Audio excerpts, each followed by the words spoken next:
اعوذ باللہ من الشیطان الرجیم بسم اللہ الرحمن الرحیم سامعین و ناظرین السلام علیکم ورحمۃ اللہ وبرکاتہ۔ اردو گرامر کے ساتھ آپ کی خدمت میں حاضر ہوں۔ آپ سے گزارش ہے اس چینل کو سبسکرائب کریں، ویڈیو کو لائک کریں اور آج کی ویڈیو کو آخر تک دیکھیں تاکہ آج کے عنوان کے حوالے سے تمام باتیں آپ کی سمجھ میں اچھی طرح آ جائیں۔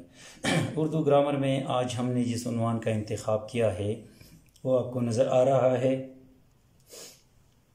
یعنی اصطلاح کے لحاظ سے کنایہ کی اقسام۔ کنایہ کی مختلف لحاظ سے قسمیں ہوتی ہیں، تو آج ہم اصطلاح کے حوالے سے کنایہ کی اقسام پر بحث کریں گے، اور وہ ہے تعریض، تلویح، رمز، ایما و اشارہ۔ یہ تقریباً 4 قسمیں ہیں اصطلاح کے لحاظ سے کنایہ کی۔ تو آئیے ہم ان کی تفصیل ملاحظہ کرتے ہیں۔ سب سے پہلے تعریض کو لیتے ہیں۔ تعریض کے لغوی معنی ہیں چھیڑنا، اعتراض کرنا۔ اصطلاح میں تعریض کا مطلب ہے کنایہ کی ایسی قسم جس میں اشارہ کسی طرف کرے لیکن اس سے مراد کوئی اور طرف لے، یعنی اشارہ کسی اور طرف ہوتا ہے اور اس سے مراد کوئی اور طرف اشارہ لیا جاتا ہے۔ کنایہ کی یہ قسم عام طور پر طنز کے لیے استعمال ہوتی ہے۔ مثلا وہ ظلم کرتے ہیں، ہم پر تو لوگ کہتے ہیں۔ وہ ظلم کرتے ہیں، ہم پر تو لوگ کہتے ہیں، خدا بھروسے ڈالے معاملہ دل کا۔ یہاں شاعر کی مراد یہ ہے کہ لوگ محبوب کو برا کہتے ہیں۔ اس طرح ایک اور شعر ہے، ہم ہی بدنام ہیں جو ٹی وی ہم ہی ہیں لیکن، ہم ہی بدنام ہیں جو ٹی وی ہم ہی ہیں لیکن، ہم ستم کرتے ہیں اور آپ کرم کرتے ہیں۔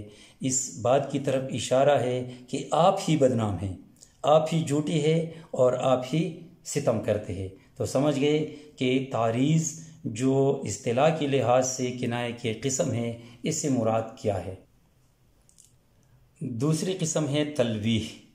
تلویح کے لغوی معنی ہیں دور سے اشارہ کرنا، واضح اور روشن کرنا، چمکانا، آگ سے روشن کرنا، سفید بالوں والا اور چہرہ متغیر کرنا۔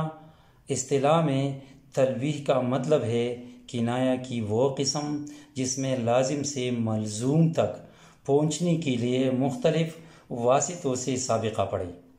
تلویح علم بدیع کی ایک صنعت کا عنوان بھی ہے جس کا مطلب ہے کہ نظم یا نثر میں ایسے الفاظ خط جلی یا مختلف رنگوں میں درج کرنا جنہیں الگ ترتیب الگ کر لے تو کوئی مصرع یا بیت یا جملہ حاصل ہو۔ یا آپ مثال ملاحظہ کر سکتے ہیں کہ بقول سودا الغرض مطبخ اس گھرانے کا، الغرض مطبخ اس گھرانے کا، رشک ہے آبدار خانے کا۔ مطبخ کا رشک، آبدار خانہ ہونا بخل سے کنایہ ہے، یعنی بخل کے وقت اس طرح بولا جاتا ہے۔ آبدار میں آگ نہ جلنے کی وجہ سے کھانا نہیں پکتا۔ آبدار میں آگ نہ جلنے کی وجہ سے کھانا نہیں پکتا۔ کھانا نہ پکنے کی وجہ سے صاحب خانہ کے ہاں کوئی نہیں آتا۔ اس کی وجہ یہ ہے کہ وہ سخت بخیل ہے۔ صاحب خانہ کے بخل تک پہنچنے کے لیے کئی واسطوں سے گزرنا پڑتا ہے، اسی لیے ایسی حالت میں کہتے ہیں تلویح۔ شعر ملاحظہ ہو، شادی پر شادی یہاں ہووے، شادی پر شادی یہاں ہووے، دستہا ون سے پر کبو نہ وجہ، یعنی یہاں شادیاں تو ہوتی ہے لیکن کھانے پینے وغیرہ کا کوئی انتظام نظر نہیں آتا۔ اسی طرح اصطلاح کے لحاظ سے کنایہ کی تیسری قسم ہے رمز۔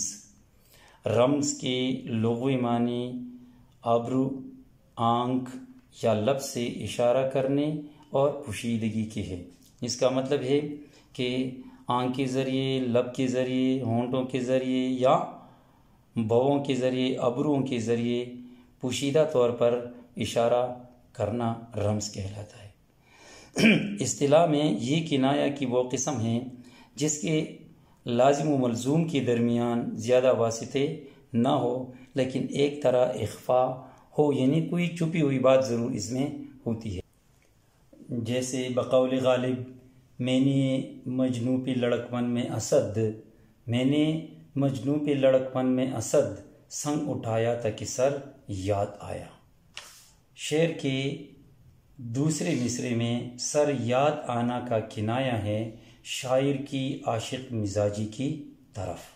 شاعر کہتا ہے کہ مجنون دیوانگی کے عالم میں بھٹک رہا تھا اور شہر کے شریر لڑکے اس پر سنگ زنی کر رہے تھے، یعنی پتھر برسا رہے تھے۔ شاعر کا بھی لڑکپن تھا، اس نے بھی مجنون کو مارنے کے لیے سنگ اٹھایا یعنی پتھر اٹھایا، لیکن دفتن فوراً اس کے سامنے اس کی عاشق مزاجی آ گئی اور اس نے سنگ یعنی پتھر پھینک دیا کہ ہو سکتا ہے کل میری بھی یہی حالت ہو جائے۔ جیسے چھوٹے سر اور لمبی داڑھی والا کنایا ہے مرد احمق سے۔ اس میں لازم و ملزوم تک بہت سے واسطے نہیں ہے، مگر کنائے میں تھوڑی سی پوشیدگی ضرور ہے جس کی وجہ سے ذہن کا انتقال ملزوم تک تعامل کے بعد ہوتا ہے۔ مطلب اس کا یہ ہے کہ اس طرح کے کنائے میں جو بات پوشیدہ ہوتی ہے اس کی وجہ سے ذہن وہ جب ملزوم تک منتقل ہوتا ہے تو تھوڑی پوشیدگی کے بعد صبر کے بعد ہوتا ہے۔ جس طرح مومن کہتے ہیں بیٹے لب آبی جو پہ ایک دم، بیٹے لب آبی جو پہ جو آبی جو پہ ایک دم پہنچائی، صبح صبح پہ ایک دم، صبح پہ صبح پہنچانا کنایا ہے کثرت میخواری سے اور زیادہ شراب پینے سے۔